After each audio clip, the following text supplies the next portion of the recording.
Bienvenidos a la Universidad Privada Telesur. Para mí es un orgullo recibirlos de nuevo y vamos a hablar ahora sobre el tema número 2. Quien les habla es el ingeniero Andrés Mercado y vamos a hablar ahora sobre las características del sistema operativo Windows. El sistema operativo Windows, ¿no? Es un sistema operativo que ha venido evolucionando poco a poco, básicamente con mejoras de acuerdo al hardware, ¿no? Por ejemplo, empezábamos nosotros en los comienzos con el Windows 1.0, ¿no? Fue el comienzo del Windows. Se le podría decir que se le parecía mucho al Pro 2 de la Macintosh y tenía casi las mismas opciones. ¿Por qué le llamaron Windows? Porque trabajaba con unos cuadritos que se le determinaban las ventanas, ¿no? Un sistema operativo donde se podía manejar, por ejemplo, la hora, se podía hacer unos escritos en textos, ASCII, sin formato, se podía manejar archivos directamente, pero en forma gráfica, ya no el famoso DOS, ¿no? El DOS que era el entorno de texto, que era bastante lento y bastante engorroso. Este sistema operativo se puso más amigable y se instaló mayormente en las máquinas 286 y 386. Un sistema operativo que fue los comienzos del sistema operativo de Windows. Muy bien. La evolución pasó y empezó a trabajar y salió la nueva versión del sistema operativo Windows, el Windows 2.0. El 2.0 también trabajó en una interfaz muy sosa, porque si nosotros lo vemos ahora nos reiríamos porque es como ver una película en blanco y negro, ¿no? Como la estamos viendo ahora que vemos en 3D, con HD, el sistema operativo 2.0 es un sistema operativo bastante soso que tenía las ventanas media raras y bueno, tenía sus menús y tenía sus aplicaciones, pero era más sencillo que manejar otros sistemas. Y apareció el Windows 3.1, 3.11. Este sí tuvo una marcada realidad. A partir de la 386, 486 ya estaba trabajando con esto. ¿Por qué? Porque aquí ya se trabajó un poquito más la resolución, los colores, y era más amigable, los iconos tenían mejor resolución, mejor trabajado, más visto, había opciones más amigables y más atractivos para poder ver, ¿no? El sistema operativo tuvo algunas evoluciones, por eso que se le llama 3, ¿no? Porque hubo el 3.1 y el 3.11.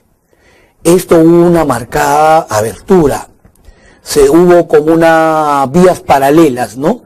El 3.1 que se manejaba como un usuario y el 3.11 que se manejaba como red, ¿no? Porque ya aquí empezaron los pininos de la red, ¿no? Las conexiones de la red con cable coaxial, ¿no?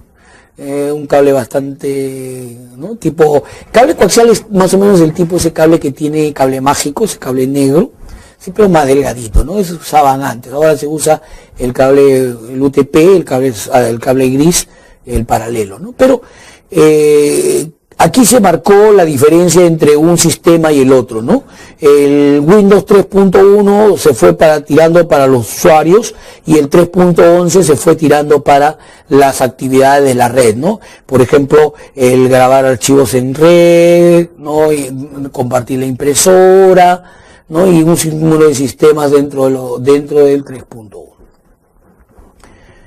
La siguiente parte ya cambió por completo toda la estructura del sistema operativo Windows. ya, según ellos decían, el DOS desapareció, cosa que no es cierto porque hasta ahora se usa, ¿no? Si ustedes pueden agarrar en Windows 7 también, hagan lo siguiente, ¿no? Tecla Windows R, pongan CMD y aparece el DOS. Siempre se va a trabajar porque se utiliza, es mucho más rápido, mucho mejor y se pueden hacer ciertas cosas con ellos, cosa que no se puede hacer con el sistema operativo Windows. ¿También? Pero ¿qué cambio hubo? ¿No? Primeramente ya arrancaba directamente, porque antes el Windows 1, 2 y 3 tenía que arrancar primero en DOS y después tú tenías que teclear Windows y presionar Enter, un comando para que corra el sistema, ¿no? Antes lo poníamos en un procedimiento por lotes para que sea automático, pero ahora no. Ahora ya la instalación lo instalaba completamente. Pero este sistema operativo, como era completamente de entorno gráfico, necesitaba unas cualidades, ¿no? Como hemos visto cuando hablamos de procesadores, era que se instalaba en una máquina 486, pero no en cualquier máquina 486, tenía que ser una máquina 486 DX. O sea, una máquina DX era la que funcionaba el coprocesador matemático, ¿no? Porque si era SX, el coprocesador matemático no servía, entonces no podía instalarse ahí. Entonces, a partir del coprocesador matemático que ingresó dentro del núcleo del procesador, se manejó el Windows, ¿no? Windows 95 como una gran revolución. ¿Por qué? Porque cambió todo el entorno, ¿no? El entorno fue completamente diferente, ya no se usaba los menús, solamente directamente las ventanas y los iconos en el escritorio, ¿ya? Mayormente la idea que nosotros tenemos ahora de los sistemas operativos. Apareció el Windows C, ¿no? El Windows C también para los móviles, ¿no? Entonces ya se empezó la miniaturización, también los celulares empezaron a trabajar, porque son celulares, eran grandazos, pero apareció este sistema operativo bastante rapidito, bastante corto y bastante chiquito, ¿no? Y no tenía las opciones mínimas para poder trabajar dentro de algunas opciones, algunos aparatos móviles. Bien, el Windows 98, ¿no? Que fue uno de los que se mantuvieron, pero en realidad era copia del Windows 95. La única facilidad de Windows 98 era de que tenía mayor cantidad de resolución, mejor, ¿no? Pero el Windows 98 de segunda edición, ¿no? Es uno de los mejores que salieron, porque su tecnología trabajada en MMX, ¿no? pudo darle mayor realce a las actividades multimedia. El Windows 98 fue prácticamente el que vino a los hogares con el famoso Media Player, lo que conocemos ahora Media Player, ¿no? Y los reproductores de video, los reproductores de sonido y las animaciones en los CDs que se veían acá, ¿no? Entonces, el Windows 98 estuvo bastante tiempo perenne porque fue un sistema operativo bastante fuerte, ¿no? Hubo la primera edición y sobre todo la segunda edición, que es la que se manejó mejor. De ahí pasamos al Windows 2000. Aquí sí volvemos de nuevo a la franja. El Windows 2000 no es un Windows común como los otros que hemos visto. El Windows 2000 es un Windows para un servidor, ¿no? Era para la opción de la red.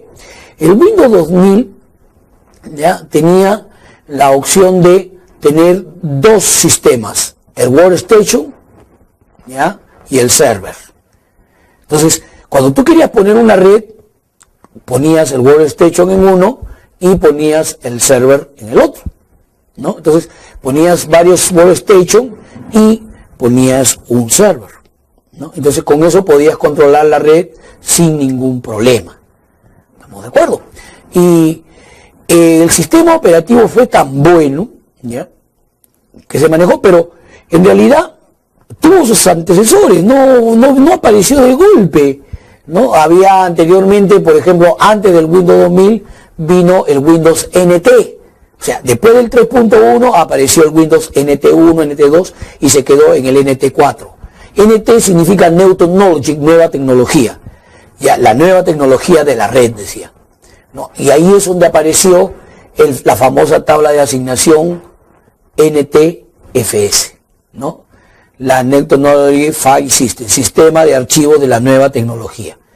el sistema de asignación, la tabla de asignación NTFS, nos permite a nosotros manejar en red, ¿no? Manejar opciones de red. Por ejemplo, yo quiero controlar que un usuario no pueda ingresar a la planilla de la empresa, ¿no? Porque todos no pueden ingresar, solamente los que trabajan en planilla. Entonces, ¿cómo hago para controlar? Bueno, le doy los permisos y privilegios, pero ¿cómo hago para que supervise y vigile para que no ingrese, ¿no? Tengo que tener un seguro para que de repente el usuario sabe bastante computación y quiera ingresar, ¿no? Entonces, eso va a estar grabado dentro de la tabla de asignación, los permisos, ¿no? A través de los famosos protocolos, entre ellos el famoso protocolo que se hizo muy popular a partir de Windows 2000, es el protocolo Kerberos, ¿no? Que es el que se mantuvo dentro de la seguridad de la red, ¿no?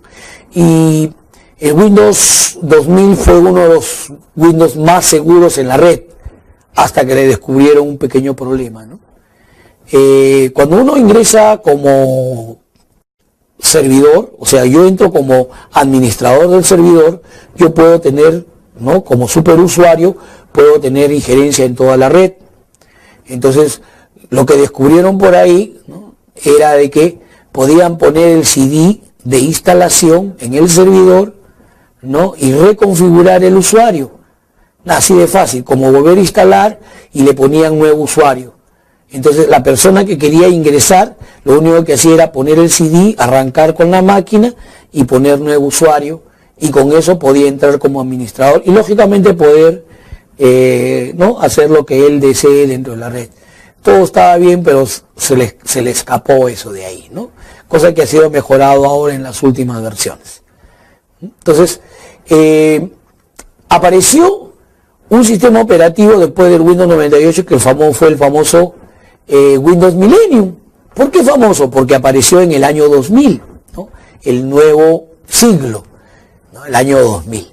El Windows Millennium fue un Windows 98 mejorado, eso sí, su resolución cambió mucho y su manejo de imágenes también, ¿no? Las carpetas ya vino el preview de las imágenes, algo muy bonito, pero no había más de lo mismo, todo lo mismo, igual que el otro. O sea, tener un 98 y un Windows Millennium era la misma cosa, ¿no? Lo único que el otro manejaba mejor, ¿no? Es ¿cómo se llama? Las imágenes y las innovaciones de los escritorios remotos, ¿ya? Esa es a diferencia de los otros del Windows Millennium, ¿ya? Y bueno, vino el famoso Windows XP, ¿no es cierto? El Windows XP nosotros lo estamos estandarizando y vamos a enseñarle la instalación. ¿Por qué? Porque el Windows XP se puede instalar en Pentium 1, Pentium 2, Pentium 3, Pentium 4, Core 2 Duo, ¿no? Entonces no hay ningún problema de máquina.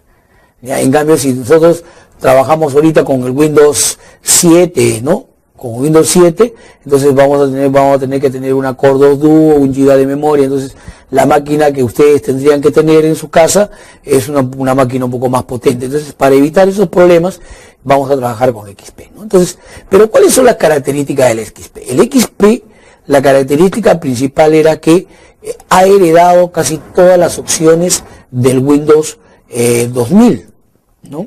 Y todas sus opciones básicas. Una de ellas es, por ejemplo, la administración de tareas interna. Entonces, a la hora que nosotros tenemos el Windows XP, vamos a darnos cuenta que es un Windows 2000 mejorado. ¿Ya? Pero también hay administraciones falsas. Por ejemplo, si ustedes, ¿no? Por ejemplo, vamos a mostrarlo en pantalla en estos momentos, ¿ya? Pues escribimos con tecla Windows R, ejecutar, ¿ya? Y escribimos la palabra gpedit.msc y va a aparecer, ¿no? El editor de políticas de grupo, que es este de ahí, ¿no? Lo único que sí les recomiendo, y les recomiendo muy encarecidamente, es que no jueguen con este sistema. Yo se lo estoy enseñando como un truco para que ustedes puedan ver que esto mismo se usaba en el Windows 2000, ¿ya? Se usa también en los Windows Server para poder manipular los permisos y los privilegios de los usuarios. En este caso, por ejemplo, yo les recomiendo que usen la configuración de usuario y las plantillas administrativas. Y ahí pueden usar todo lo que está en la parte de abajo. En la imagen que les estoy mostrando, hemos seleccionado el escritorio. Y de ahí he seleccionado una parte que se llama quitar, ¿no?, del escritorio el icono de la papelera de reciclaje. Cosa que no se puede hacer normalmente, ¿no? Porque no, el sistema no lo soporta. Pero si tú le das doble clic ahí y aparece y le cambias de no configurado a configurado y le dices aceptar, a la hora que ves el escritorio presiona F5 para actualizar, desaparece la papelera de reciclaje. Esa es una idea nada más. Pero si tú te pones a leer y vas a darte cuenta de lo demás, es que hay un montón de cosas que puedes hacer. Por ejemplo, entras al explorador, ¿no?, al explorador de Windows, y de ahí puedes activar las unidades. Significa que no vas a poder tener acceso ni a tu unidad D, ni a ninguna de tus unidades de disco.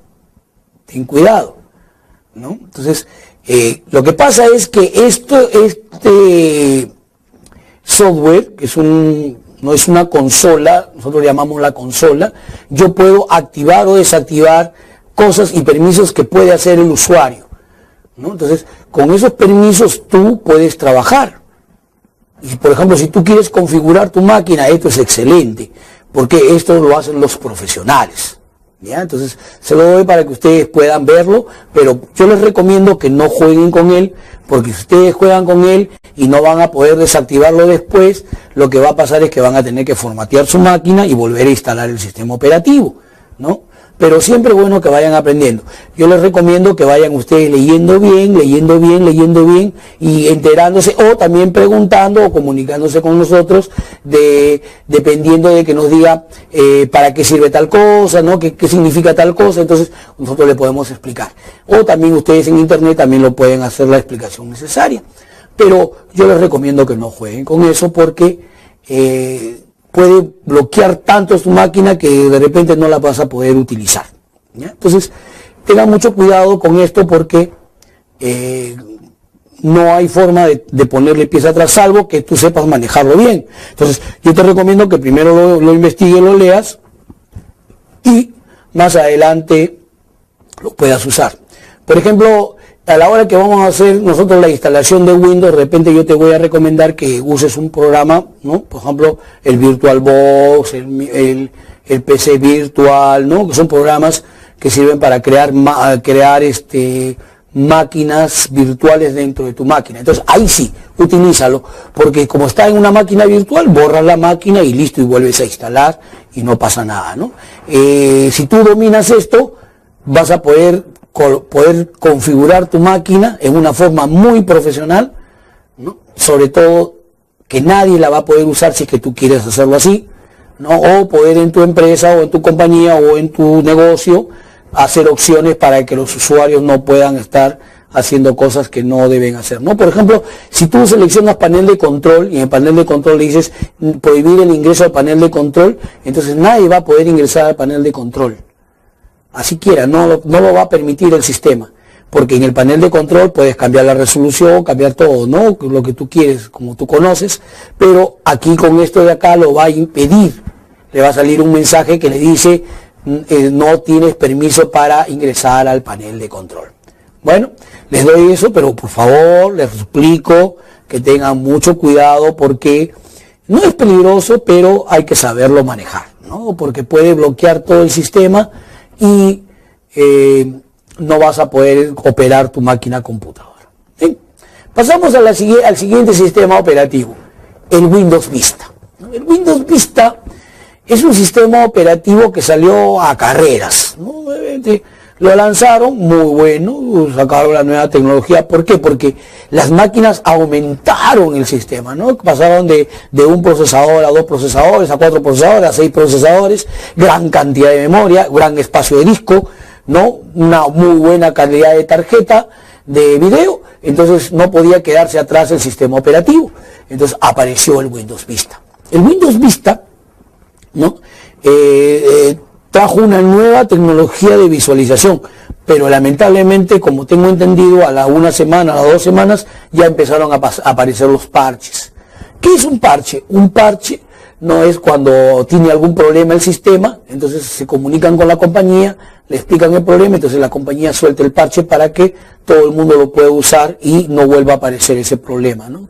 Entonces, el Windows Vista trabajó muy bien, pero tenía muchas deficiencias, muchos problemas, ¿no?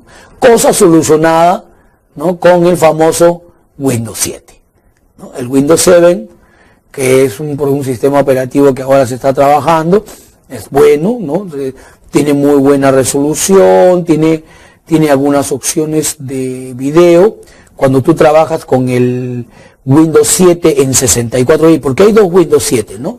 Hay el Windows 7 de 32 bits para las máquinas, por ejemplo, la Core 2 Duo, y el Windows 7 de 64 bits para la máquina i3 y 7, ¿no? Máquinas de alta velocidad. Entonces, tú decides, ¿no? Si tú tienes una máquina de alta velocidad, una i3, una i5, una i7, entonces yo te recomiendo que le instales Windows 7, pero de 64 bits.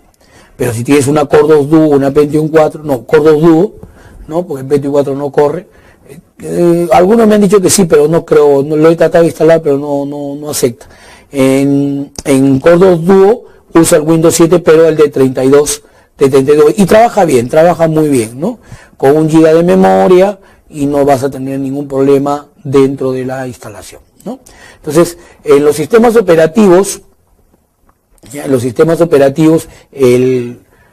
la evolución de los sistemas operativos, como tú ves, va de acuerdo también al hardware, ¿no?